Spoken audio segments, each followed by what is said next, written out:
पिछले कुछ दिनों से लगातार सुर्खियां बटोर रहे कर्नाटक में हिजाब के विवाद पर आज हाईकोर्ट में सुनवाई होगी। चीफ जस्टिस की अगुवाई वाली 3 जजों की बेंच इसकी आज सुनवाई करेगी। इस मामले पर कई दिनों से राज्य में हंगामा लगातार जारी है और हालात को देखते हुए बेंगलुरु में स्कूल कॉलेजों के बाहर विरोध प्रदर्शन पर 15 दिनों तक रोक लगा दी गई है। हिजाब विवाद को लेकर मंगलवार को और बुधवार को भी कई जगहों पर हिंसक प्रदर्शन देखने को मिले।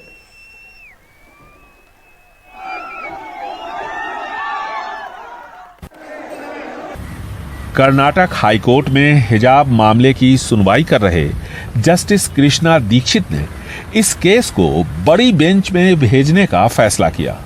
जस्टिस दीक्षित ने कहा कि मामले की व्यापकता को देखते हुए राज्य के मुख्य न्यायाधीश इस मामले पर एक बड़ी बेंच का गठन करे तो बेहतर होगा।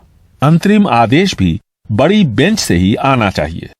अदालत रजिस्ट्री को निर्देश देती है कि हालात को देखते हुए इस मामले को फौरन मुख्य न्यायाधीश की जानकारी में लाया जाए। The matter is now being placed before the Honorable Chief Justice of this Honorable High Court for whether or not the matter should be referred. अदालत ने मामला मुख्य न्यायाधीश के पास भेज दिया है ताकि बड़े बेंच का गठन हो सके। अंतरिम आदेश भी अब वहीं से मिलेगा। अब मुख्य न्यायाधीश को तय करना है। So we will hopefully wait for what the Honorable Chief Justice in his wisdom has to say and accordingly follow suit. वहीं हिजाब के समर्थन और विरोध की वजह से कई जगहों पर मंगलवार को हिंसा हुई थी। वहां पुलिस ने फ्लैग मार्च किया। इधर आरोप प्रत्यारोप का सिलसिला शुरू हो गया है। कर्नाटक के शिक्षा मंत्री बीसी नागेश ने मुस्लिम हितों की बात करने वाली पार्टी एसडीपीआई और इसके छात्र विंग सीएफआई पर छात्रों को भड़काने का आरोप लगाया। तो वहीं एसडीपीआई ने बीजेपी और एबीवीपी पर पलटवार किया।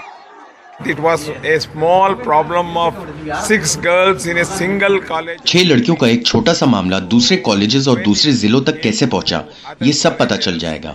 How it was taken to the different districts of the state, we know it. वहीं दूसरी तरफ बेंगलुरु में भी स्कूल कॉलेजेस के नजदीक धरना प्रदर्शन पर 15 दिनों तक रोक लगा दी गई है। स्कूल कॉलेजेस बंद है तो हर तरफ शांति है, लेकिन हकीकत यह है कि छात्र और उनके माता पिता परेशान हैं, क्योंकि छात्रों के बीच जिस तरह की नफरत फैलाई जा रही है वो न तो छात्रों के लिए ठीक है न ही एक बेहतर समाज के लिए। बेंगलुरु से कैमरामैन गोविंद मूर्ति के साथ निहाल किदवई, एनडीटीवी इंडिया। तो हिजाब विवाद जो है अब कई राज्यों में इसका असर देखने को मिल रहा है। खासकर अगर यूपी की बात करें तो मुरादाबाद में इस विवाद को लेकर अब बातचीत लोग करने लगे हैं। तमाम सारी राजनीतिक सरगर्मियां चल रही हैं। पहले चरण का मतदान होने वाला है और इस बीच कर्नाटक में जो हिजाब का विवाद है वो भी चल रहा है और हम तमाम सारे लोगों से, शहरियों से जानने की कोशिश करेंगे कि क्या हिजाब के विवाद पर राजनीतिक सी रोटियां सेकी जा रही हैं। अच्छा, आप लोगों के बीच इस घटना को लेकर किस तरीके की चर्चा है? तमाम सारे लोगों से मिलते हैं, परिवार में और भी तमाम सारे, क्या इसका राजनीतिक इस्तेमाल हो सकता है? देखिए, राजनीतिक इस्तेमाल करने के लिए ही इन लोगों ने ये प्रायोजित कार्यक्रम किया है।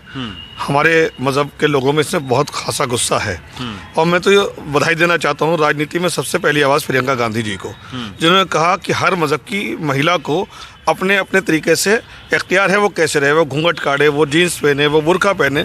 जो बाबा साहब भीमराव अंबेडकर जी ने संविधान दिया है उस संविधान के तहत हर कौम को अब उसका अधिकार दिए हैं। अगर अपने अधिकार के अंदर वो लड़की हिजाब पहनकर आती है और तो मैं तो उस लड़की को मुबारकबाद देना चाहता हूँ। ये मुद्दा क्या राजनीतिक पार्टियां, ये मुझे तो ऐसा लगता है जो हमारे अभी भाई ने कहा कि ये फायदा लेने के ही नहीं करा गया है। उन लड़कों को प्रायोजित ढंग से वहाँ भेजा गया कि जिस तरह से हम और इश्यूज़ को दबाने के लिए, क्योंकि विकास के नाम पर कुछ नहीं है, कोई कारोबार के नाम पे, नौकरियों के नाम पर कुछ नहीं है युवाओं को, तो उन्होंने सोचा कि अब हम क्या करें इस टाइम, तो इसे पोलराइज कर दें। कहीं ना कहीं सरकार ये चाहती है कि हम लोग डिवाइड एंड रूल, कि हम डिवाइड हो और हमारा वोट एक तरफ आए। देखिए, ये चुनावी स्टंट है एक तरह का, क्योंकि जो मुद्दे होने चाहिए, गरीबी है, महंगाई है, बेरोजगारी है, इन सब से हटाने के लिए जहन को हमारे ये नए नए मुद्दे खड़े किए जा रहे हैं। उसी का एक पार्ट ये भी है कि जैसे लव जिहाद शुरू किया, इसी तरह से ये हिजाब का सियासत इस पर नहीं होनी चाहिए। और जो लड़की या लड़के एक साथ पढ़ते हैं कॉलेज के अंदर, कितने अफसोस की बात है और बहुत दुख की बात है कि जहाँ आपस में एक साथ खाना पीना है, एक साथ रहते हैं, वहाँ इस तरह की बात हो रही है। ये मैं समझता हूँ कि तालीम क्या हासिल कर रहे हैं वो लोग। वो मुगल और जिन्ना और बुर्का और हिजाब की तो बात ज़रूर करते हैं, लेकिन आप लोगों से जुड़े हुए जो मुद्दे हैं मुरादाबाद शहर से ख़ास तौर पर, उनका कभी जिक्र आता है? देखिए, ये तो सारी राजनीतिक पार्टियां फ़ायदा उठाती हैं, रोटियां सेकती हैं, जिना की हो या किसी की भी हो। मुझे तो लगता नहीं कोई राजनीतिक पार्टी इस तरफ ध्यान दे रही है अभी भी। रेवेन्यू कमा के देते हैं पूरी हिंदुस्तान को, अगर देखा जाए तो मुंबई के बाद और यूपी में हम सबसे नंबर 1 है। उस हिसाब से यहाँ पर डेवलपमेंट जो होना चाहिए वो आपको कहीं दिखा? तो ये आपने सुनी मुरादाबाद की आवाज़। इनका साफ तौर पर कहना है कि इनके लिए जिन्ना, इनके लिए मुगल, इनके लिए हिजाब, बुर्का कोई मुद्दा नहीं है, बल्कि मुरादाबाद का जो विकास है, ख़ास तौर पर जो हस्तशिल्प के क्षेत्र का विकास है वो इनके लिए मुद्दा है। लेकिन दुर्भाग्य की बात यह है कि कोई भी सियासी पार्टी इस मुद्दे को एड्रेस नहीं कर रही है, इस मुद्दे पर बात नहीं कर रही है। मुरादाबाद से मोहम्मद मुरसलिन और अनवर कमाल के साथ रविशंकर शुक्ला, NDTV इंडिया।